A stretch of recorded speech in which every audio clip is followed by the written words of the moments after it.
Well, folks,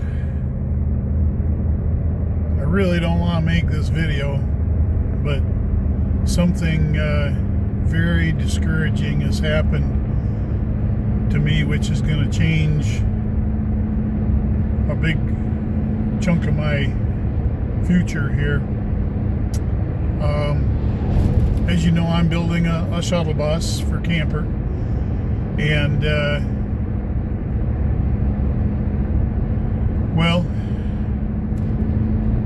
just hang in there and watch this video for a few minutes. I'm going to go over some of the electrical that I'm starting on, the solar system, and then I'll come back to this discussion. But I want you to stick with it because it's very important.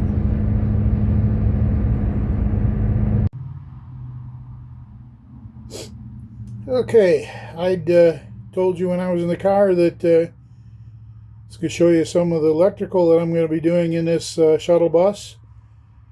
And I'm just basically going to go over some of the equipment right now and take some voltages, see where these batteries are at. I'm not going to try to charge them because you're not supposed to charge them when it's close to zero. And even though it warmed up today, it didn't warm up long enough to be charging, taking a chance on charging them. I'll be putting them on a heat pad and insulating them with something like that foam right there underneath them and around them. I've got some black rubber padding which will be underneath them, then the heat pad above that, and then this stuff here, I hope I've got enough of it. I'll surround these on the sides with this foam just as an insulator, and then there'll be a wooden box built around that so that heat from the underneath can actually penetrate up through the battery rather than just dissipate out the sides real quick. But I got 5 batteries, and there's 1, 2, 3, 4, 5. I wrote them all the way up here, and I'm going to be checking the voltage on each one of them, showing you where they're at. I don't expect them to be the same because some of them have been here for a good year probably. And then the latest one I bought back in October, and it's their LifePo 4, and the name of them is HQST. These come out of Canada. They're 100 amp hour LifePo. It means lithium phosphate iron 4. I don't know what the 4 stands for. But these are typical batteries here. They're all the same with very little differences. But coming out of Canada, when the tariffs took effect, I expected them to get more expensive. And the oldest one that I bought probably a year ago, bought a couple of them. They were almost $200. And then they went down to $179. And I think this last one I bought, which is this one right here, I think I paid $139 for it. Just getting cheaper, which is great. I don't have a problem with cheaper stuff. They're still built the same. I don't know that they're built in Canada, but that's where they come out of. They're shipped out of. So you got to wait, maybe a week and a half or so for them to come through customs. But that's not bad. Wasn't any hurry for them. But now, give me a second here. I'm going to get set up, and I'm going to start reading the voltages. I'll show you each one as I go through it. And then before I install them, I think I'm going to put a piece of tape on top of each one of them and put a number on it so that I can always keep track of what they are, on somewhere in my phone and records or something. Anyway, hang on just a minute. I'll be right back with you. Well, I'm a big dummy. I left my meter out here in the shuttle bus, and it's so cold that it run the batteries down. It wasn't turned on or anything, but cold will do that to batteries. So I got to figure out what battery it takes and get some more of those. But anyway, these, when they're charged up, are usually around 14.6, 14.8 volts, and they'll run down to I think about 11.8. Maybe it's only 14.4, something like that on a high side. But it's more than what a alternator generally likes to charge them, and they have a different profile that they like to charge at. So I've got a LifePo 4 charger, which I've been using out here in the bus, and my charge controller from the solar panels is LifePo 4 also. And then let me move you a bit here. Over in this box here, just beyond the batteries, I've got a, let me see if I can hobble over there without falling. This is the same tripod I used in my last video where the legs collapsed on it and it fell down.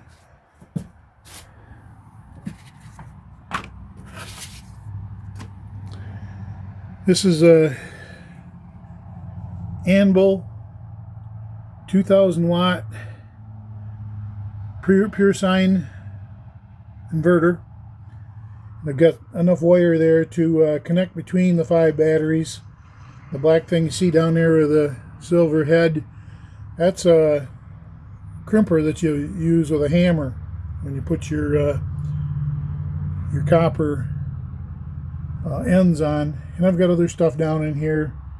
It's been so long since I put it in there, I don't even remember what it is anymore. But anyway, that's one of the inverters that I'm going to be using.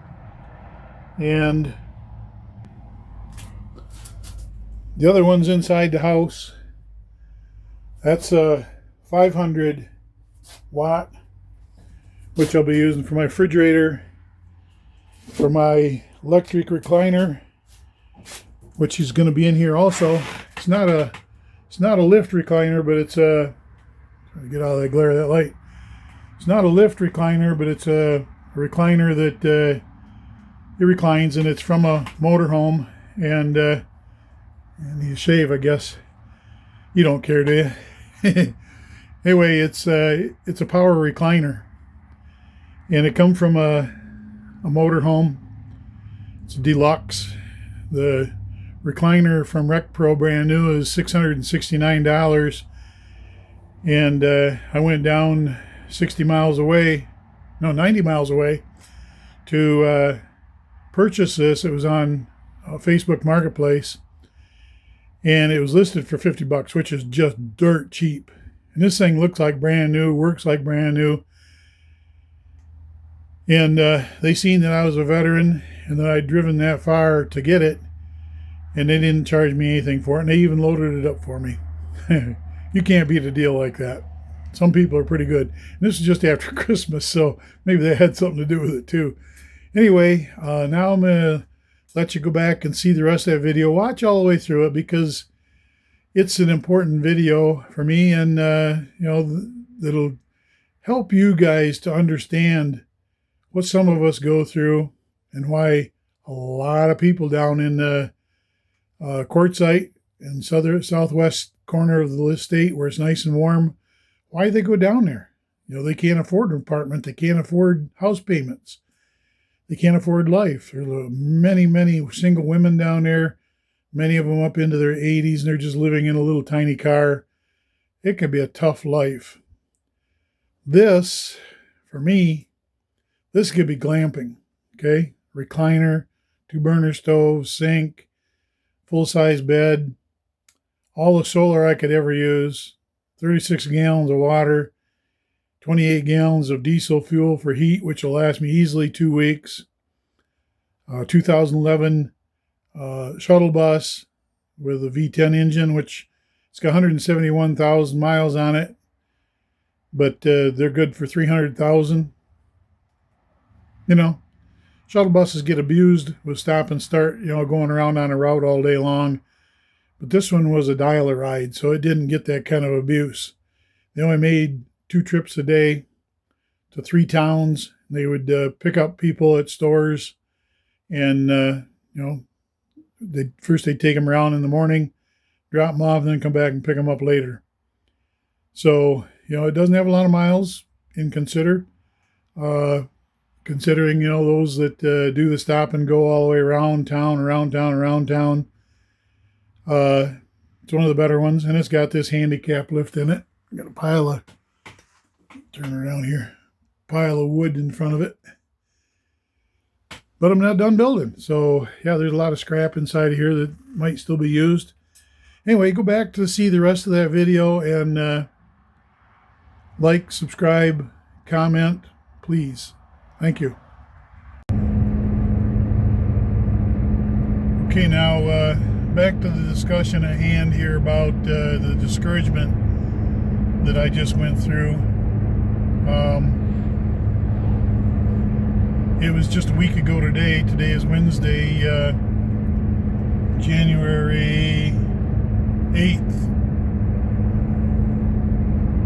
My father died in June, and so he had a pretty big inheritance to be shared out. And I've known this for years, and I've been considering, what it could mean to me. And there's me and 4 other siblings, and quite a few grandkids, a few family friends. But my dad in the past had talked about how fair he was about disbursement, and that he would let us kids do the dispersing. So that's what I was expecting. And let's say right now, it was, well, let me tell you, 20 years ago, my mother told me that they were worth $3 million. He hasn't been spending any money. What little he does, everything's paid for. He'll buy a new car every 3-4 years with cash. And this is something I probably shouldn't even be telling you guys, but so that money's just been growing. And so I had high hopes to be able to buy a house. My son has been gracious.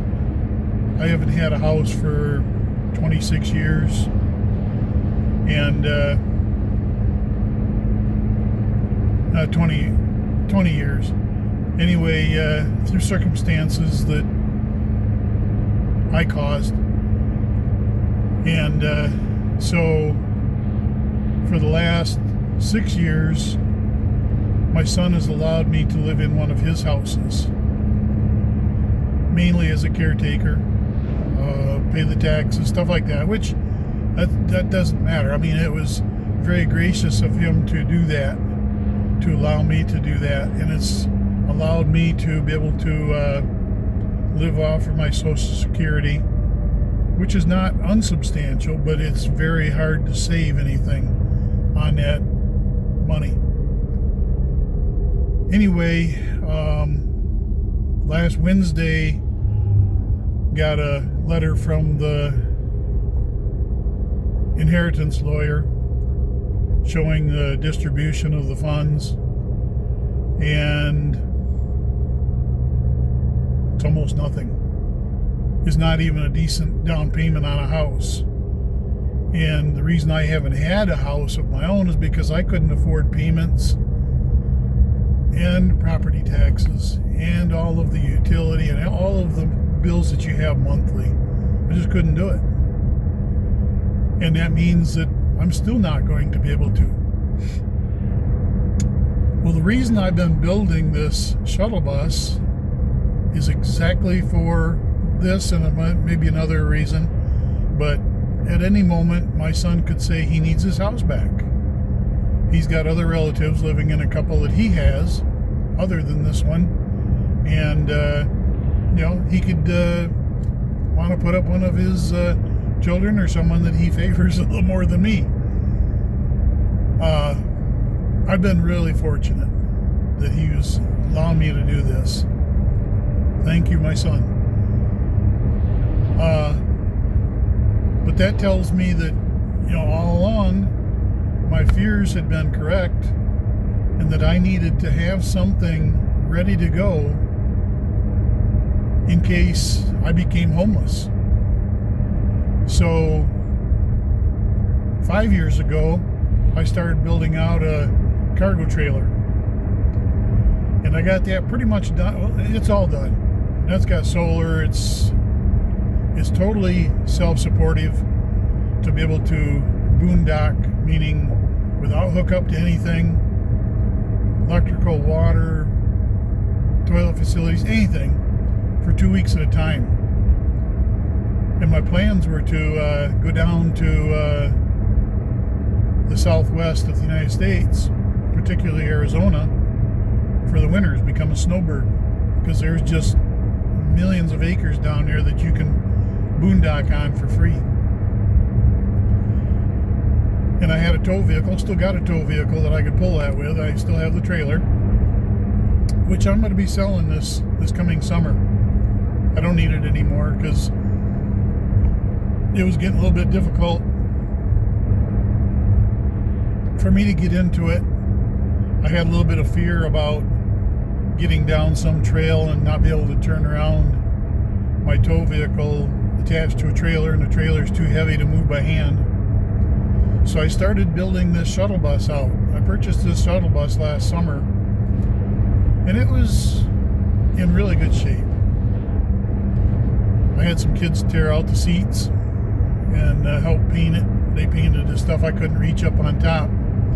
But I've been working on building out the interior, and you've just seen what I've been showing you on the solar, which basically is the last piece of the puzzle. I could drive away today with that shuttle bus and be able to exist. It'd be tough because there's still a few things, loose ends. Anyway, so what's next for me? Well, as soon as I heard this bad news last Wednesday, first I was stunned for about 3 days. After that, I got to thinking, well, what are my options? And yes, I could take off of that bus and go and boondock across the United States, following the weather, which eventually I'll be doing. But what are some other options? And so I started looking into cheap housing down south in Arizona in particular, because the humidity is so much less down there, and favorable weather during the winter. It gets pretty darn hot in the summer, but that's what air conditioning is for. And knowing that I wasn't going to have hardly any money to put down or pay for a ready-to-go place to live, about the only option down there was mobile homes in mobile home parks. So I started looking there, and there's just what would cost very little up here is horribly expensive down there, because that's what everybody else is doing. All your snowbirds, they want to go down south and just live out their lives, the older people. Well, that's what I am. So anyway, got to thinking, well, without having that, I've heard of some options down there for purchasing land very, very economically, and it may be kind of tough to get to. Roads aren't necessarily that great, or they're just trails, or you might need four-wheel drive, high clearance, whatever. So I started looking, and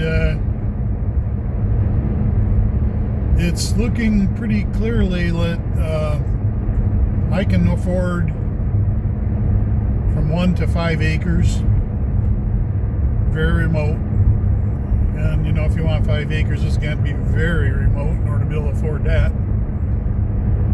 It'll mean that there's no power there, no septic system, no city water, no well, and wells down there can be 1,000 feet deep, and you can't afford them. It might be $50,000 to put a well in, so that's not an option. But down there, what they do is when they're living where they can't have a well, is they have water trucked in, or they go get it themselves. which, there's a lot of places down there that have water available where someone bored a well, and you can get water for 5 cents a gallon in huge quantities, and it's good fresh drinking water. So water's really not a problem other than having to go and get it. Electric, well, I've got enough solar on my shuttle bus that I should be able to power my shuttle bus up at least 3/4 of the time for cooking, lights, whatever.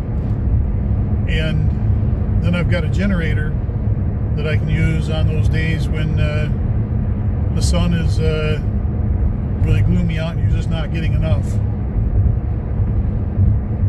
As far as facilities are concerned, for bathroom facilities, toilets, septic systems, they're about as expensive as they are up here in Michigan where I'm at. But you gotta get someone down there to put them in. Almost the entire United States requires a septic system if you're going to live somewhere. But there's a few places down in Arizona where you don't have to have that. The county doesn't require it. And those areas, fortunately, are also in the higher elevation. You think of Arizona as being desert. Well, yeah, a good share of it is down south, but up in the northeast corner, there's mountains, and up in these mountains are a high plateau. They call it high desert. Say around 6,000 to 7,000 feet of elevation, where down in the southwest corner is down almost at sea level. But up there, the weather is fairly cool during the summer. It's dry during the summer. But in the winter, you get what they call monsoons. Monsoons are, like if it was in a jungle, but it's not. It's you just get a lot of rain off and on, and not horrible amounts, but the soil up there is not really conductive of driving on wet ground, because it can be kind of like a messy, slippery clay. But it dries out fairly quickly in between rainstorms, and they get some snow, but not a lot. So what I've been thinking about, because this is the cheapest land also, is purchasing a piece of land like that to be able to boondock on during the summer, when the desert area is way too hot to be in. It can get up to 100, 110 down in the desert. And my no solar system really is meant to be able to drive air conditioning, unless you've got a permanent installation with 20 or more panels. Well, I don't have that and wouldn't have that. However, I could have that on property, but I wouldn't do that. If I'm up there during the summer months, during monsoon,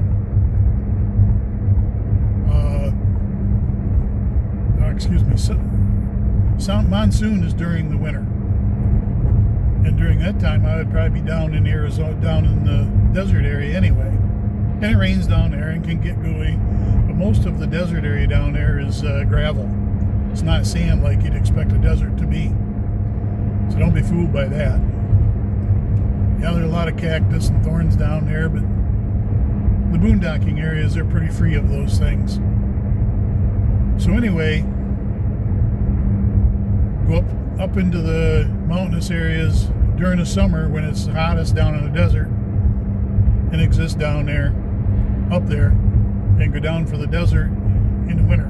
Now these are about 300 miles apart, which is nothing to travel, going down there in the winter, coming back up in the summer. And so that's looking like a very viable opportunity and choice. So that's got me feeling a little bit better, but I'm still very discouraged about how this thing happened with the inheritance, because it got spread out over friends and neighbors and places that he had donated to in the past, which, that's his right. That's his right to do that. But I always expected that he was going to take care of family first, and especially me without a house. But I wasn't really necessarily the favored son, so it's the way it goes. And but I just terribly disappointed with that. I don't hold it against him because I'm not that kind of person. But just know that it may speed up the circumstances for me where I have to jump off and start living in my shuttle bus. Yes, I can still live in my son's house, but that obligation, could end any day, and I don't like uncertainty. My shuttle bus is more of a certainty. Yes, it could break down, but it's in good shape, and I don't expect that that's going to happen. And with the inheritance that I do get, I can afford for that to break down. It'd be tough because depending on if it breaks down, what happens to it. I could be, again, houseless for whatever time it takes to repair it. And if it's an engine, that could be several weeks to a month without a place for me to live.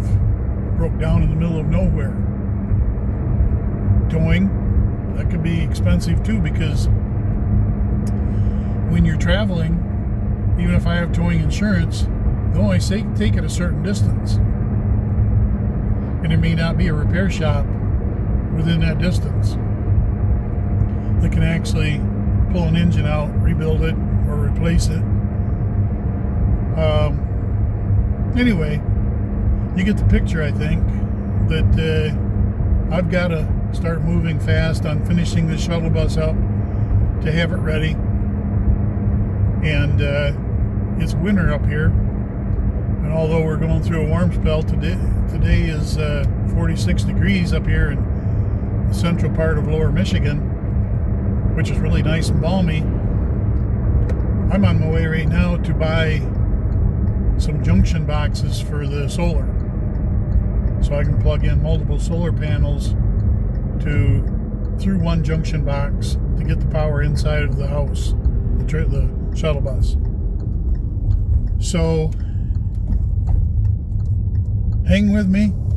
I hope you watched all of this video. If you did, I'd like you to first go down in the bottom right corner and click on subscribe, then go above that and click on the white bell, and then click on the one that gives you the black bell, so that you get every notification of every video that I do. And also like and comment on this and my other videos. This is video number 30, I think. I've been videoing my build process, and this is a super unique shuttle bus. It's got a lot of innovative ideas in it, ideas that you can afford to do.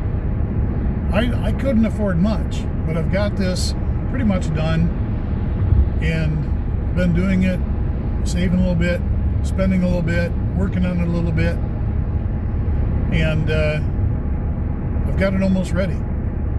It's got a handicap lift on it because I'm old, 73, crippled up. I use a wheelchair in the house.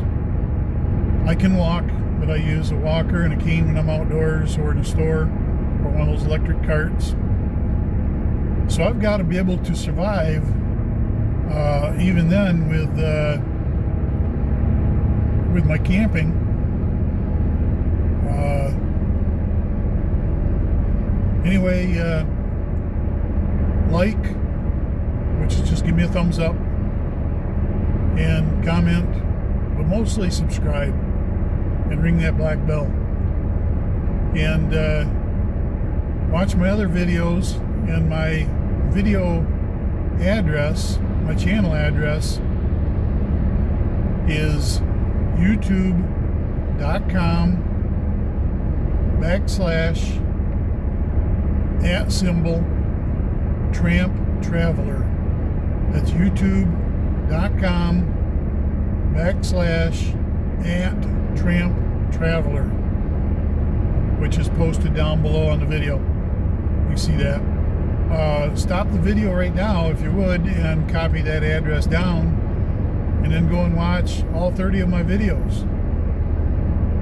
It helps a lot if you like them. Give me the thumbs up on them.